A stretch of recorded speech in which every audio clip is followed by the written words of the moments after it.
గతంలో ఉన్నావా లేకపోతే ప్రజెంట్లో ఉన్నావా లేక ఆలోచనలతోనే చిక్కుపోయి ఉన్నావా? గతం నిన్ను వెంటాడుతుంది కదా, భవిష్యత్తు నిన్ను భయపెట్టిస్తుంది కదా. అయితే చివరి వరకు జాగ్రత్తగా ఈ వీడియో చూడు. గతాన్ని గురించి భయం, భవిష్యత్తుని గురించి ఆందోళన, ఈ రెండింటిని తొలగించే బాధ్యత నాది. ఆలస్యం చేయకుండా వీడియోలోకి వెళ్తా. Hello guys, I'm your Vijay.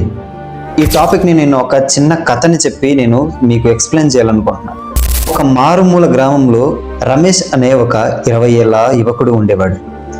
అతడు ఎప్పుడూ గతాన్ని గురించి, భవిష్యత్తు గురించి ఆలోచించేవాడు. గతంలో నేను ఇలా చేసింటే బాగుండు, ఇలా చదివింటే బాగుండు, ఆ మిస్టేక్ చేయకపోయి ఉంటే బాగుండు అని ఆలోచించేవాడు. అది ఫ్యూచర్ గురించి అయితే, ఫ్యూచర్ లో నేను ఎలా ఉండాలి, ప్రజెంట్ లో నేను ఇలా బాధపడుతున్నాను, ఫ్యూచర్ లో నేను ఎలా ఉండాలి, నా కుటుంబాన్ని నేను ఎలా చూసుకోవాలి, నేను ఎలా చదవాలి, ఎలా సక్సెస్ అవ్వాలి, ఎలా డబ్బు సంపాదించాలి అనే ఆలోచనలతోనే ఉన్నాడు. అలా ఉన్న రమేష్ కు ఒక చిన్న సలహా ఇచ్చారు. మన ఊర్లో ఒక గొప్ప జ్ఞాని ఉన్నారు, ఆయన దగ్గరికి వెళ్ళు, నీకు మంచి సలహాలను ఇస్తాడు అని చెప్తే రమేష్ ఆయన దగ్గరకు వెళ్ళడానికి ప్రయత్నిస్తాడు. రమేష్ ఆయన దగ్గరికి వెళ్తే ఆ మహాజ్ఞాని ఇలా అంటాడు, నీకు ఒక చిన్న వర్క్ ఇస్తా, దాంట్లో నువ్వు సక్సెస్ అయితే నేను నీకేం చేయాలో చెప్తా, దాన్ని నువ్వు సక్సెస్ చేస్తే ఖచ్చితంగా నీకు మంచి సలహాలు ఇస్తా, నీకు మనశ్శాంతి ఎలా వస్తుందో, ఎలా సక్సెస్ అవ్వాలో, ఎలా నీ ఫోకస్ లెవెల్స్ నేను పెంచాలో నేను చెప్తా.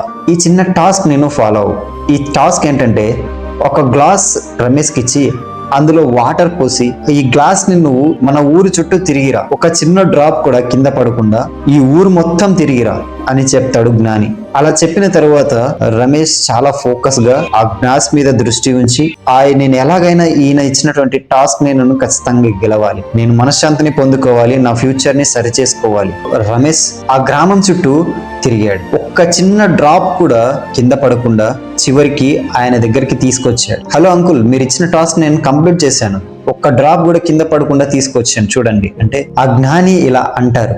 ఇప్పుడు చెప్పు, నువ్వు ఒక్క చిన్న డ్రాప్ కూడా కిందకు పడకుండా నీ దృష్టి మొత్తం ఈ గ్లాస్ మీదనే ఉంచి సక్సెస్ఫుల్ గా తీసుకొచ్చావు. అలాగే నీ మనస్సాక్షి ఎలా ఉంది, నువ్వు దేని గురించి ఆలోచిస్తున్నావు? నీ మనసు అనేది ప్రజెంట్ లో ఉన్నప్పుడు అక్కడ భయం అనేది అసలు ఉండదు. నీ మనసు ఎప్పుడైతే ఫ్యూచర్ గురించి ఆలోచిస్తుందో, ఫ్యూచర్ లో ఏం జరుగుతుందో అనే భయం ప్రజెంట్ మీద ఇంపాక్ట్ పడుతుంది. గతంలో నేను ఇలా చేయకపోయి ఉంటే బాగుండు అని గతం గురించి ఆలోచిస్తే అది కూడా ప్రజెంట్ మీదనే ఇంపాక్ట్ పడుతుంది. సో పీస్ అనేది, ఫోకస్ అనేది ఎక్కడో ఉండదు, అది మనలోనే ఉంటుంది, అది మన చేతిలోనే ఉంటుంది. సక్సెస్ అనేది ఎవరి చేతిలోనూ ఎక్కడో దొరకదు, అది మనం వెతకాలి. అది ఎలా వెతికితే దొరుకుతుంది అనే ఆలోచన మనలో కలగాలి. మన ఫోకస్ అనేది ఎప్పుడు మనం చేసే పని మీద ప్రెజెన్స్ లో ఉంటే ఖచ్చితంగా మనం సక్సెస్ ని సాధిస్తాం. గతం గురించి ఆలోచించాం, ఫ్యూచర్ గురించి భయపడాం. గతం పోయింది, భవిష్యత్తు ఇంకా రాలేదు, మన దగ్గర ఉన్నది ఈ క్షణం మాత్రమే. మరి ఈ క్షణంలో నువ్వు ఉన్నావా లేక గతంలో ఉన్నావా, నువ్వే ఆలోచించు అని జ్ఞాని చెప్పాడు. అలా చెప్పిన తర్వాత అవును నిజమే కదా అని రమేష్ అనుకున్నాడు. ఇప్పుడు చెప్పండి గైస్, మనం గతంలో ఉన్నామా, ప్రజెంట్ లో ఉన్నామా? గతం అనేది ఏం చేస్తుందంటే చాలా మనల్ని గందరగోళానికి దారితీస్తుంది. నేను అలా చేయకపోయి ఉంటే బాగుండు, ఇలా చేసింటే బాగుండు. గతం గతించిపోయింది, గతాన్ని పక్కన పెట్టు. ఫ్యూచర్ గురించి ఆలోచించకు. ఆ ఫ్యూచర్ గురించి కూడా ఎలా ఆలోచించాలంటే, ఎలా సక్సెస్ అవ్వాలి, నా కుటుంబాన్ని ఎలా చూసుకోవాలి, నేను ఎలా ఎదగాలి, నేను ఎలా చదవాలి, ఎలా ర్యాంక్ కొట్టాలి, ఎలా ముందుకు వెళ్ళాలి, ఎలా బిజినెస్ చేయాలి, ఇలాంటి ఆలోచనలు మాత్రమే పెట్టు. దాన్ని కూడా ఎక్కువ విపరీతంగా ఆలోచించి నిద్ర లేకుండా ఆలోచించే అంత అవసరం లేదు. ఒకటి గుర్తుపెట్టుకో, ఫోకస్ సక్సెస్. నువ్వు కన్సిస్టెన్సీగా పనిచేయి, నీ ఫోకస్ ని నీ విజయం వైపే ఉంచు. ఎవరు ఏమనుకుంటారో అని భయపడకు. గతాన్ని వదిలే, భవిష్యత్తు గురించి వదిలే. ప్రజెంట్ లో నేను ఏం చేస్తున్నాను, ప్రజెంట్ లో నేను ఫోకస్ గా ఉన్నానా, ప్రజెంట్ లో నేను మంచిగా ఉన్నాను, ప్రజెంట్ లో నేను ఎలా ఉన్నాను అన్న దాని మీదనే దృష్టి ఉంచు. Thank you so much guys. ఈ చిన్న స్టోరీ మీకు నచ్చినట్లయితే ఒక చిన్న లైక్ కొట్టండి, సబ్స్క్రైబ్ చేయండి.